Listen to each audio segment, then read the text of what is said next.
All right, rock and roll.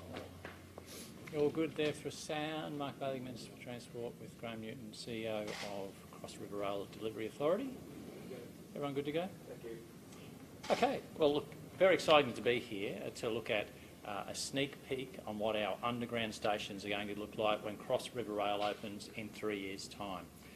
This model is something that we use for preparation purposes. We take stakeholders here, we look at how things work together, and it's an actual model, one for one, to allow our engineers, our designers to implement these new stations, which will look as good as any underground rail station anywhere in the world. So this sneak peek of the future is very exciting to see, and I think the level of support for the Cross River Rail project out there is very high, and to see how good it will look when it opens in 3 years' time, I think is something a lot of people will be keen to see. The new look, they'll look quite different to other stations on the network, well lit. We've worked very hard with disability groups and advocates to make sure it's friendly for people with all kinds of visual and physical impairments, so that it's easy to negotiate. So whether that's a closer a gap between the platform and the train, whether it's lighting, whether it's the black line along the bottom, all designed very carefully to make sure that no matter what your level of ability, being able to negotiate around these underground stations is relatively easy and straightforward. So I'll hand over to Graham Newton, our CEO of the Delivery Authority, who will say a few more words. Thank you. Thanks, Minister. Thanks everyone for coming out on Sunday. As you sort of saw when you come into this environment, you're coming into an industrial area, but when you come through that door, it's like stepping into the future. What you're seeing is it's the ultimate room reveal. So this is the ultimate room reveal of what a Cross River Rail station will look like. Where we're standing now is the equivalent of 20 metres below ground in Roma Street Station. And as the Minister was talking about, there's a lot of hidden features in this design.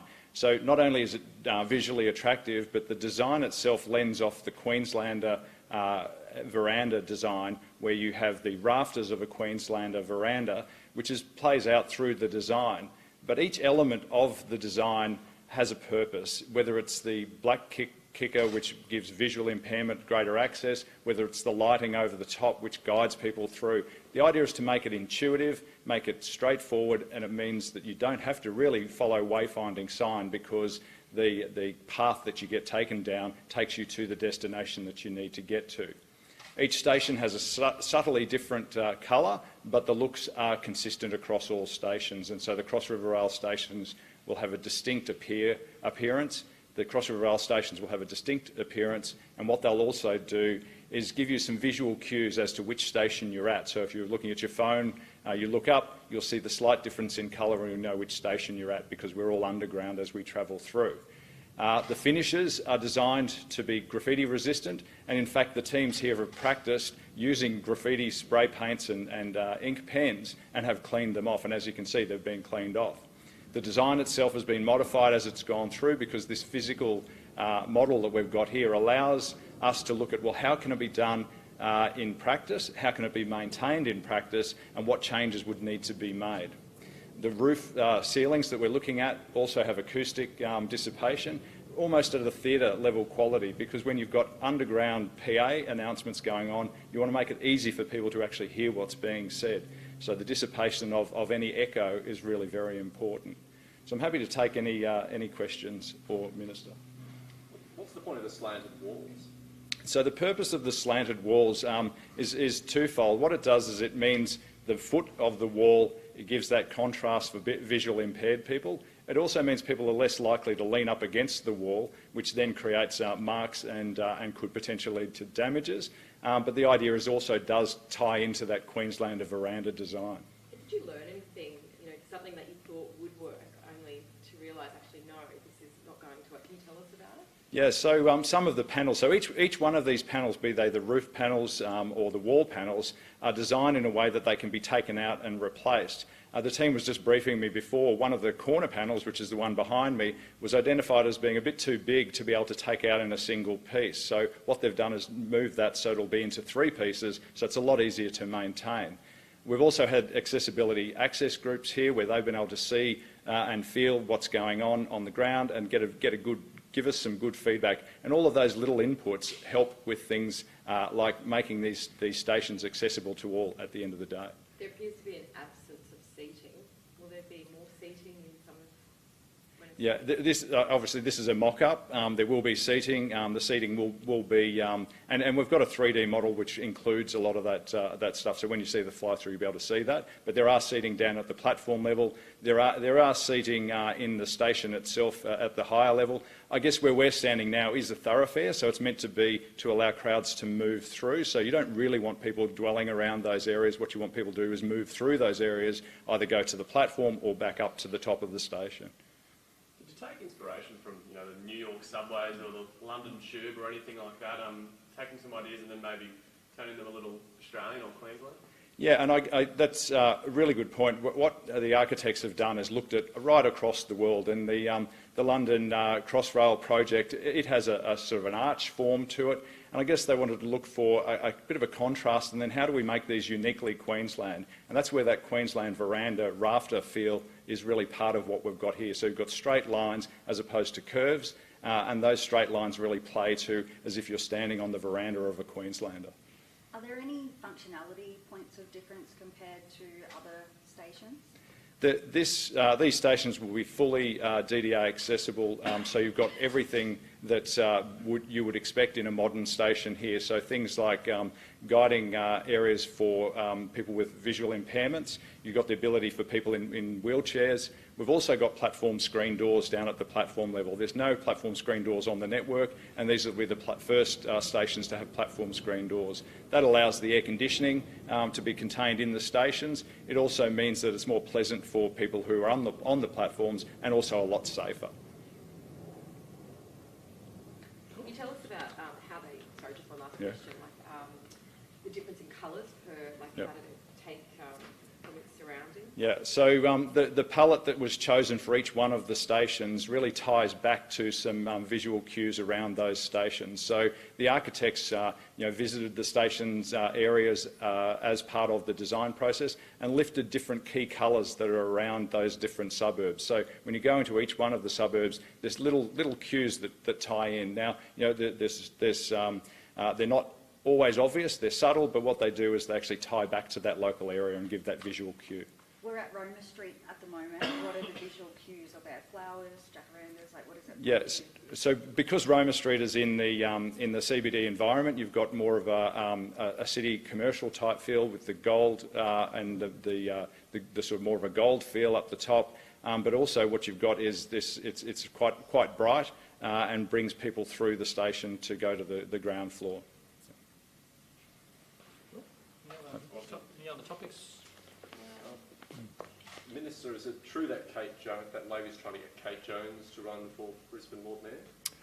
Well, nominations have opened recently for the Labor nomination for Lord Mayor of Brisbane, and look, Kate Jones, no doubt she would make an excellent candidate for Lord Mayor if she chooses to do it. There's some way to go yet in terms of the process, and we'll have to see that play out. But look, there's no doubt that after the LNP having the Lord Mayoralty for now 2 decades, they've been in there since 2004, that there's a need in this city for a fresh approach and a new look administration. Is there a push in Labor to get her to run? Well, I think that it would be not surprising that people would be approaching Kate. She was a very good minister, and people know her. They know what she's like, that she's a known quantity. She brings some star power to the team if she chose to nominate and get the nomination. So it would be hardly surprising if that was the case. Have you spoken to her? Look, I haven't spoken to Kate recently, but look, no doubt she's someone with real calibre and real profile. Have you heard if she's considering it, she's interested? Look, I don't know if she's committed or not, but if she is, I think that's a really positive thing for Labor. Would she give the Mayor a run for his money? I have no doubt that Kate Jones would give the current Mayor a run for their money, and I think she'd probably win. But it's a big thing to run for Lord Mayor. It's it's a big impost on family, on circumstance. It's got to line up for people in that regard. So that's a matter for Kate. What do you think Adrian Trinner's thinking right now? Oh, look, I think it's pretty clear that, after 20 years, that the council's run out of puff and run out of new ideas. You see that on a whole lot of fronts. The city is really falling behind other capital cities in terms of infrastructure, active transport, a whole lot of things. And you know, every so often you need to refresh. And after 2 decades, 20 years in administration, I think it's time for Brisbane to have a fresh look. Just on, sorry to change topic and into something that's not your area, just on elective surgeries, the PA Hospital obviously recommended to cut down on that due to staffing issues. The opposition coming out today saying that it'll put a stress on other hospitals and other staff members across the state. Just your response to that. Look, the LNP have carried on for the last 3 years pretending that there wasn't a pandemic. And there is a pandemic. It still has some impacts out there on hospitals, on health facilities.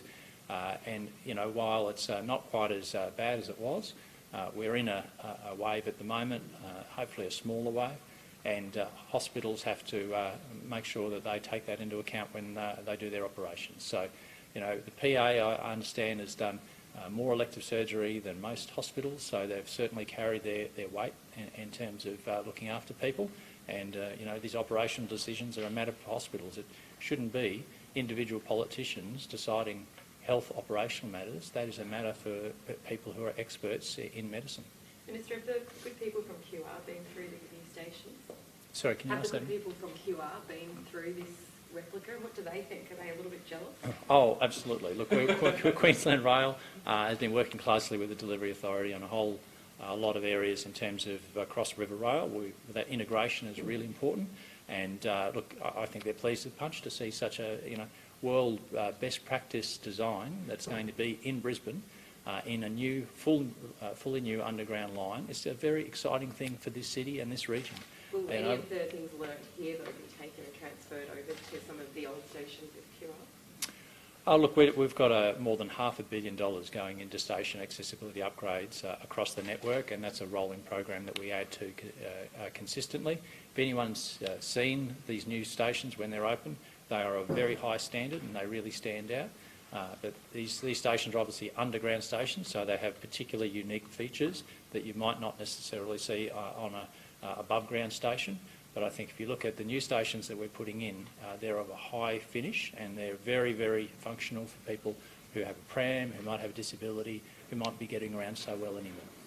Minister, how confident are you Toyah Cordingley's suspected killer will be put before a Queensland court promptly? Look, this is a shocking case, an absolutely shocking case, and I don't want to preempt or, you know, in any way the investigation, so I'm loath to comment on it, but I certainly hope that her killer is brought to justice and receives the appropriate penalty, which, you know, I think everyone knows what that is. Was the $1 million reward paid out? Look, your police minister and or QPS would be able to advise you on that. I'm not sure about that. But the fact that someone has been charged, you know, is a positive thing, and let's let the courts decide this. I'm not going to intervene and say anything that might prejudice that process. Has the government taken any steps trying to expedite the process of expedition? Well, look, that is a matter for police to work with the federal government, being an international thing. But I think the fact that this has occurred when we're going across international boundaries, obviously there's a lot of work that went into that. Congratulate those people who have worked on that in terms of police and foreign affairs, and also police in India. Let's be really clear, they've worked well with us. So I don't want to talk about the case any further, but you know, let's see how the court process runs, and let's hope that Toyah's killer is brought to justice. Can I ask a quick question about life jacket law proposals? Yeah, absolutely. Yeah, go for it. Can you run us through some of the proposals?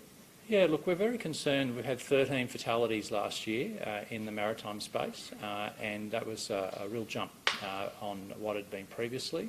And my advice is that each of those were people that were not wearing a life jacket. So Maritime Safety Queensland's been looking at this, and they've now got a public consultation process out. People have got another 4 weeks to get onto the Maritime Safety Queensland website, look at the proposals and give us their feedback. We want to see more life jackets being worn in the marine environment because they save lives. You know, life jackets are the seat belts of a boat, and when something happens, it's the thing that will save your life. And sadly, we've seen people pass away because they weren't wearing life jackets. So there's some proposals there to make them mandatory for kids 1 to 12 who are using certain kinds of craft, including jet skis, as well as people on boats up to 4.8 metres that are uncovered, or on the deck of a boat that's up to 4.8 metres as well. And there's also some kill switch safety lanyards that we're looking at as well. And this is very clever technology because it connects your life jacket with the engine of the boat. If you fall overboard, it detects the separation and it kills the engine so that the boat slows down and doesn't keep going.